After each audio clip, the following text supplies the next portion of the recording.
Actually இதுக்கு முன்னாடி எனக்கு முன்னாடி நிறைய பேர் பேசினாங்க. ரொம்ப சென்சிபிளாக பேசிக்க இந்த பாப்பா. அது பேர் என்ன? கூட நடிச்சு. Very thanks. ஏன்னா அழகாக படத்தை பற்றி, சரவணன் சாரை பற்றி, கூட நடித்தவங்களை பற்றி அழகாக அந்த நடிகையா ஒருத்தர் வந்தாங்களே, அவங்க பேர் என்ன? நிஷா. போயிட்டாங்களா? அப்பா போயிட்டா நிம்மதி. வந்துட்டு படத்தை பற்றியே பேசல. நான் எப்படியாவது அடுத்த படத்தில் அவர் கூட ஹீரோயின் ஆகணுமா? ஏங்க ஒரு விவசாயம் இல்லை. அதை கேட்டாலே நம்மளுக்கு சிரிப்பாக வந்தது. அது வேற இல்லாமல் ஹஸ்பண்டை பற்றி அவரும் என் கூட நடித்தார். 15 நாள் சும்மா வந்துட்டு போனார். இதெல்லாம் யாருமே கேட்கலையே. Okay, will come back to படம். இந்த படம் வந்து உண்மையிலே என்னை டைரக்டர் கூப்பிட்டதுமே எனக்கு ரொம்ப ஹாப்பி ஆச்சு. ஏன் தெரியுங்களா? I like legend acting, legend ஃபோட்டோஸே கொஞ்ச நேரம் அப்படியே பார்ப்பேன். உண்மையிலே அது நிறைய பேர் அந்த மாதிரி அட்ராக்ட் பண்ணாது. ஏன்னா அதுக்கு முதல்ல உங்களுக்கு ஒரு ரசனை வேணும். அப்போ நான் பார்ப்பேன், இந்த மனுஷன் என்னோட பப்ளிசிட்டி இப்படி பண்ணுறாரு. அதாவது சிட்டினா சிட்டியை கலர் பண்ணிடுறாரு. அதே மாதிரி இந்த படம் கதை சொன்ன உடனே ஒரு ஷெட்டு, நீங்கள் தான் ஓனர், உங்ககிட்ட ஒரு டெம்பரரியாக வந்து வேலை செய்கிறவர்னார். ஆஹா, இது சூப்பராக இருக்குது தலைவா, கலக்கிடலான்னு. எங்கே என்ன செட்டுலாம் கிடையாது, இது லைவாக எடுக்கிறோம் தூத்துக்குடியிலன்னு. என்னடா இது தூத்துக்குடி, நம்மளுக்கு தூத்துக்குடி ஏற்கனவே பிடிக்கும். அதனால் சரி போயிடலான்னு போய் பார்த்தா அருமையான ஒரு ஃபுல் யார்டு, ஒரு பெரிய இடமே எடுத்துகிட்டு இருக்கிறாங்க.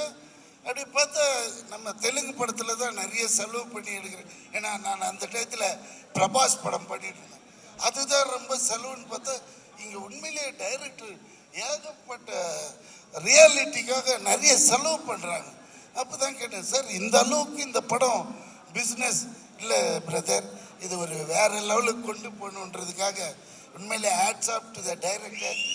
திங்க் பண்ணினே இருக்கிறார். செட்டுக்கு வந்தால் கூட இன்னும் எப்படி எடுக்கிறது, ஹீரோ வர்றதுக்குள்ள அதை பண்ணு இதை பண்ணு.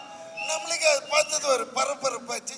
ஸோ நம்மளோட எஃபர்ட்டும் இதில் உண்மையிலே போடணும். அந்த டைரக்டருக்காகவும் நம்ம லெஜெண்ட் அவருக்காகவும். முதல் நாள் பார்த்தேன், இவர் என்னடா சரி ஏதோ வந்து ஏதோ பண்ணுவார்னு பார்த்தா கிடையவே கிடையாது. ஒரு சாதாரண மனுஷன் இல்லை, ரொம்ப உள்வாங்கி அவரை கேட்டதும் இல்லாமல் என்ன கோ ஆர்டிஸ்டாக என்கிட்ட வந்து சார் இப்படி பண்ணிக்கலாமா அப்படி பண்ணிக்கலாமா, அந்த இன்வால்மெண்ட்டை பார்த்தது நம்மளுக்கே ஆச்சரியமாயிடுச்சு. அதனால தான் யார் வேணால் பணம் இருக்கலாம், எல்லாம் இருக்கலாம், அந்த ஒரு பேஷன் இருக்கணும், செய்யணுன்ற ஒரு வெறி இருக்கணும். அது எல்லாருக்கும் வராது. சும்மா வந்து நான் இங்கே என்னை அவர் பேச சொல்லிலாம் வந்து பேசலை, இது உண்மையை சொல்கிறேன். அந்த மனுஷங்கிட்ட அந்த வெறி இருக்கு, அப்போ அது ஜெயிக்கும். அதுக்கேற்ற மாதிரி கடவுள் இவர் ஒன்று இப்போ வந்துட்டு ஜவுளி கடை வச்சுலாம் சம்பாதிக்கலைங்க. அந்த ஊருக்கு போனால் தான் தெரியுது இது ஒரு பரம்பரையாக பணக்காரன்ட்டு. எப்படின்னா அந்த ஊரில் ஒரு வீடு, அந்த வீட்டில் நம்மளை தங்க வைக்கிறாங்க. நான் போய் பார்க்குறேன், வீடு இந்த மாதிரிங்க செட்டு போட்ட மாதிரி இருக்கு. என்னடா இது வீடு சார், அவர் கட்டினாரு, ஆனால் 10 வருஷமா இந்த வீட்டு உள்ள வரல, நீங்க தான் முதல்ல வந்து தங்குறீங்கன்னாரு.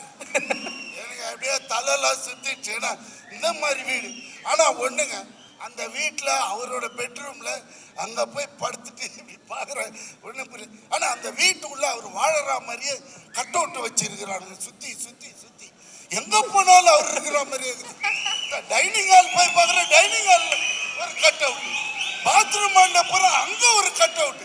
பயந்துட்டு என்னடா அவர் இருக்கிற மாதிரியே செட் பண்ணிட்டானுங்க அப்படின்னு.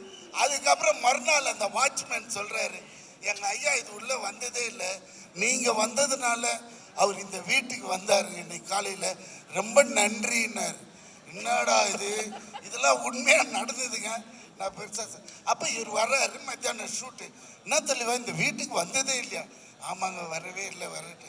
எதுக்கு இவ்வளோ பெரிய வீடு இந்த வில்லேஜில்?